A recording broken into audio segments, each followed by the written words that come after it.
Are you planning a move from New York and moving to Colorado? You are in the right place. Stick around. Hey everybody, it's Alyson Wahl with Live South Denver. In this video, we'll talk quite a bit about cost of living, and I'll give you an idea of what life is like here in Colorado as compared to New York. We do spend a lot of time talking about New York City, but we don't forget areas outside. And lots of this information comes from the mouths of New Yorkers. So no matter where you live in New York, you'll find this helpful. Oh, and grab your South Denver relocation guide using the link in that description box down below. So what is bringing New Yorkers here? Well, the big picture is its quality of life. Here is what some New York transplants have had to say about living in Colorado. We love Colorado versus New York. Main reasons? Weather, cost of living, outdoor activities. There is an undeniable work-life balance here, which is great. Oh, so much quieter. Sleep is amazing. You can also see the moon and the stars. Colorado has kind of chilled me out. The weather is so much better than New York. No humidity. It'll snow and then be 60 degrees the next day. Summer is beautiful. The winter isn't even that cold. We don't like telling people that. It makes more people come here, but I don't want to hold out on you. Denver is an expensive market, but much more decent than New York City / Long Island. I paid, not me, this person, I paid $2,600 for a 2-bedroom apartment in Eastern Long Island. I currently pay $1,900 for a 3-bedroom apartment. Houses are expensive too here, but taxes are cheaper, so it can be affordable. The food came up. You can find good quality food from pretty much anywhere. So much cheaper. Everything, living, food, gas, etc. Traffic is great. Don't let people fool you. This rush hour is nothing compared to trying to get out of the city. My taxes were extremely high. I paid $17,000 a year in property and school taxes for a 3-bedroom, 2,000 square foot house. I don't here.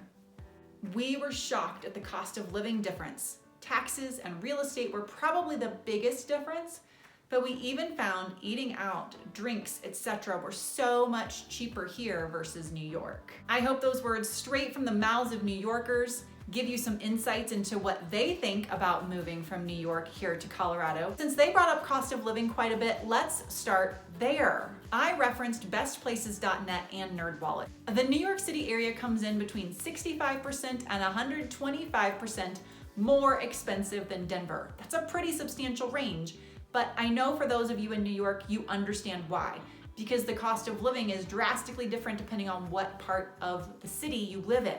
With a Denver salary of $110,000, you could easily transition here from a salary that was $180,000 to $250,000 in New York. So what drives the cost of living difference primarily? It is housing, just like one of the New Yorkers said. The median housing cost is 60% less here in Denver. That is massive. For those of you who are in upstate New York or just outside the city area, here's something that probably relates a little bit better to you for cost of living analysis. Upstate New York runs between 55 and 80% less expensive than Denver. So if you're living on $110,000 here in Denver, you would only need between $65,000 and $75,000 in upstate New York to maintain the same lifestyle. Now, I'll argue it's not the same lifestyle because Colorado is totally different, but for the sake of the discussion, that is the difference between the two areas. Okay, taxes were also mentioned a couple of times. So let's talk about those. Taxes in Colorado are substantially less than what you find in New York. The effective income tax rate in Colorado is 8.58%. In New York, the effective income tax rate is 13.92%. There's also the city income tax in New York City, and we do not have city income taxes here in Colorado. The effective property tax rate here in Colorado averages 0.53% of the assessed value of the property. For New York, the overall state average is 1.71% of the assessed value of the property. Now, it's sometimes hard to figure out what that could look like in the real world. So here in the South Denver area, if you had a $500,000 home, you would be paying just under $5,000 a year in taxes in most of the neighborhoods. Now, there are other neighborhoods where the homes are more mature, a little bit older, and you would probably be paying about half of that in taxes. There are lots of affordable places to live outside of Colorado. So what makes Colorado and Denver so great? Why do people want to live here? Well, great weather tops the list. We have pretty mild winters, fantastic summers. I can't brag about those enough. Almost no humidity, 300 days of sunshine, and with only sporadic snow most winters, it's about darn near perfect here. There are no bugs. Well, okay, that's a slight exaggeration, but I grew up on the East Coast, so if we're making a relative comparison, there's like no bugs here. So we have bees, we have wasps, we sometimes have mosquitoes in a noticeable amount because they tend to like me and I know when I get bit. And we do have spiders, so you probably will want to spray for those. I would say the biggest nuisance we have are spiders. It is quieter and less crowded here. Do you remember that person's comment about how sleeping is better here? And that for another person, Colorado had a chill out effect? Things move just at a bit more mellow pace here. It is not like the South, it's not slow, it's just more mellow here. Per my big city friends, traffic here is a breeze. I do complain about it. I don't like to be out in traffic hour. We don't have real traffic, so you will find it a breeze. The traffic still moves during traffic hour. The only time I won't make you a promise is if you are heading to the mountains, especially on a popular weekend. You literally can sit for nearly an hour and move maybe 1 mile. That does happen. And there's really no way around it yet. We haven't put in a light rail system or anything else to mitigate that, so I apologize. You get more house for your money, no doubt. We have bigger houses, bigger bedrooms, basements, garages, larger yards, and within the communities, you get walking trails, parks, amenities. We have rec centers and rec center systems. So you tend to get a lot more for your money here at a price point that seems shockingly reasonable to those from larger cities. Another thing that really is bringing people here is they get all of that with Denver's strong job market. And the thing that really draws everyone in is the quick access to the stunning nature here in Colorado. If you love the outdoors and you're wanting faster and easier access to it, you're gonna find that you have biking, jogging, hiking, paddleboarding, rock climbing, and leaf peeping right out your back door. Plus, there's skiing, snowshoeing, rafting, and more just a short drive away.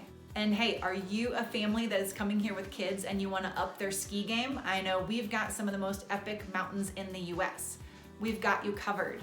The Epic School Kids Pass gives 4 days of skiing to 5 of the major ski resorts. So it's 20 ski days in all. Okay, I have bragged on Colorado enough, but really it can't be all sunshine and rainbows all the time, can it?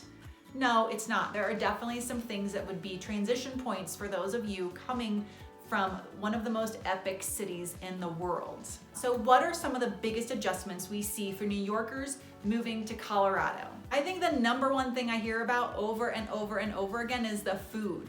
There are just some quintessential New York foods that you're gonna find it a challenge to get here. New York pizza, great bagels, finding a Jewish deli, easy access to great ethnic food. But don't fret, most of the transplants have found their way to some great food here, and I know you can too. If you're used to walking everywhere, that is not the lifestyle here in Denver. We are not considered a highly walkable city. I definitely encourage those who are coming here to have a car. That also means you may need to get a gym membership if that's the way you have been staying in shape. Denver's public transit is nothing like New York City's. Maybe that sounds like a great thing to you, maybe it doesn't. A monthly pass is currently $114. It does not include any fees for parking if you can't secure a free parking spot. The light rail extends into the suburbs and runs to both downtown and to the airport. The downside though is driving is just still faster. Unless you will be living downtown, working downtown, plan to walk and bike everywhere, and intend to only rent a car when you're heading to the mountains, your best bet is gonna be to have a car when you make it here to Denver. Is the weather perfect? No. There are definitely some adjustments. Snow will not be an adjustment for you. Lots of my California people are nervous wrecks about it. That will not be your problem. But here's what we do have. Incredibly dry air, which is way different than the East Coast. We get some wild thunderstorms with massive hail. and there's the wind. I talk about it at any time I'm talking about a downside to Colorado. It's my personal least favorite thing about being here. Luckily, it is not windy most of the time, but when it is, wow, hold your hat and watch out. If moving to Denver is on your wish list or in your plans, reach out. I would be happy to chat with you. You can reach me by email, text, or phone. My contact information is in the description box down below. I'll be here ready to answer your questions, and I've got you covered if you're moving to Denver.